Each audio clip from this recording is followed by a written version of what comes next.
Hello wrestling fans, the Wrestling Wizard here and welcome to another video. And in this video, I'm going to put the power in your hands and ask you the question, where do you think Bray Wyatt is going? Now I know we shouldn't really say Bray Wyatt, we should really say Windham Rotunda because he's actually fired, as far as we know, from WWE. So that should really be the question. So I'm going to call him Wyatt anyway because let's face it, he's still Wyatt in our hearts anyway, so why not? So what do you think? Where do you think he's going to go? Now there's many options, many options for him, and I'm sure many people like to speculate, many people like to think they know what's going on, but the truth is, none of us know for 100%. Only Bray Wyatt knows what happened and what eventually is going to be the plan. And as far as we know, there could still be negotiations up in the air. He may not have actually made a decision. We don't actually know for sure. Now, out of the options, I really can't see him going to Impact Wrestling. I really can't. I don't think it would be a bad fit for him. I think he would do amazing on that show. And obviously he'd be the main event draw. However, for some reason, I just think it's unlikely. I think AEW, if he were to go there, would be more of a draw for him. He's going to have all this creative freedom. I'm sure it'd be a lucrative financial deal as well. And think of the vast array of superstars he's going to be able to work with, new and experienced. So that would probably appeal to Bray Wyatt. And of course, he does still have those connections with Brody Lee. And many people have recently been speculating that he'll return very soon in the hometown of Brody Lee in Rochester, New York, on the 29th of September at AEW Dynamite. And that could still be on the cards because we don't know if the non-compete clause is going to run out sooner than the 90-day period which we're speculating. So that could potentially be an option.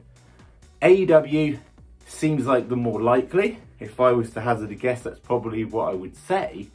However, this is not normal circumstances. This is not a normal superstar. And what I mean by that is Bray Wyatt has always been very cryptic, very mysterious. Like, we never know what he's going to do next. He's an absolute creative genius. And yes, the theme gimmick went a little bit south when Vince got too hands-on with the whole gimmick. And there were some questionable booking decisions. You can't deny he was an absolute major force to be reckoned with in WWE programming. And you can't say for 100% sure that he's gone from WWE because we don't know. We don't know that.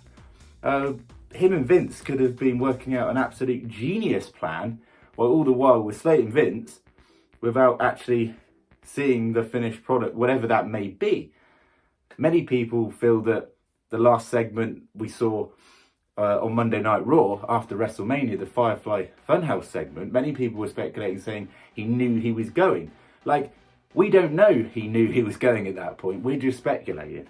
I mean, being the creative genius that he is, we can probably assume he did know, and he had plans and he went to Savini to work on something fresh and new, whether it be an evolution of The Fiend.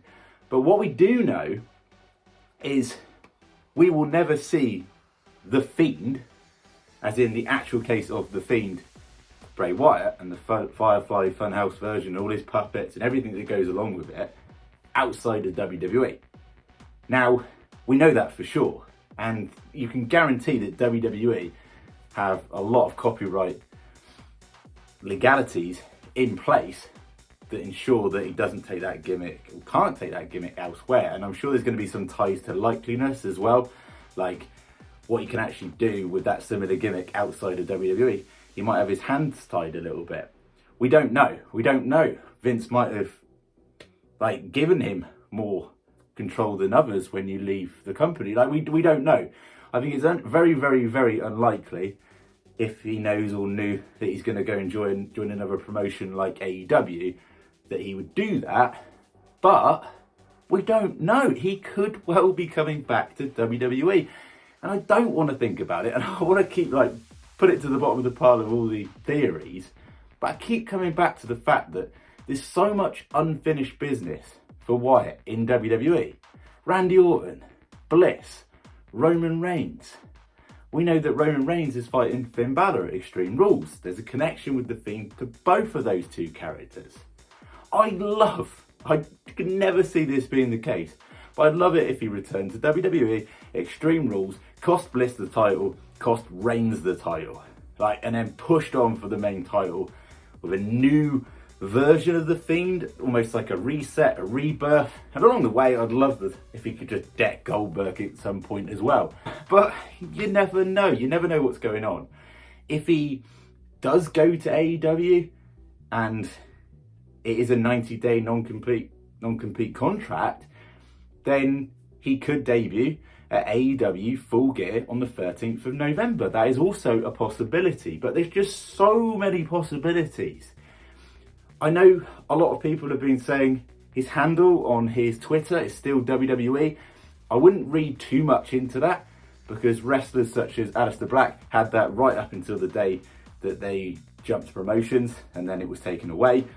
So I wouldn't read too much into that. And of course, WWE could well at this moment be bidding for Wyatt's signature again. We don't know. We're just assuming that he's going to AEW because it seems like the logical choice. And the fact that there are those connections with Brody Lee, his friend, former friend, rest in peace, obviously, to an absolute legend. We don't know. We don't know what he's thinking. People just assume he's gone to Tom Savini, working on a new mask, and he's going to go and take his gimmick elsewhere and pick off where he left off. It's not always as simple as that. There's a lot going on behind the scenes. And let's remember, not so long ago, people were talking about Bray Wyatt's mental health. And now people aren't talking about that. Is he in a good place mentally still? We don't know. All we know is the man's an absolute genius. And say what you like about him in the ring. And granted, yes, he didn't set the world alight when he was in the ring, but that was never what Bray Wyatt was all about. He was a storyteller. He'd take you on a journey and you'd invest in his storylines. And WWE, for so long, got it wrong with his character and would never pay off the character fully. Classic example is obviously at WrestleMania. I mean, that's okay if there's an answer to that. That answer, if he comes back and undoes all those wrongs, WWE need this big time to happen. They need Wyatt back. Especially at the moment, you do not want to give one of your prized possessions to a main event player. But we know how complex Bray Wyatt is, and recently it cannot be ignored that he's been responding to fans basically saying, revenge is a confession of pain, we'll see you soon. All will be explained, basically. And all we can take from that is we are going to see Windham Rotunda in some form, somewhere, very, very soon. And answers, or questions, should I say, will be answered. And we can move on and we can enjoy an absolute legend of a man in the wrestling world once again, because I miss him. I really do. I think the wrestling world misses him, and wherever he goes, he's going to be 100% appreciated. But as I said at the start of this video, where do you think he's going? Pop your comments down in the comments section and let's discuss it. Put your theories in there. They could be the wildest theories in the world. I want to hear them. I want to know. I want to get involved. Thank you so much for watching the video. Be really appreciative if you could like the video, share the video, subscribe if you're new, and we'll see you in another video.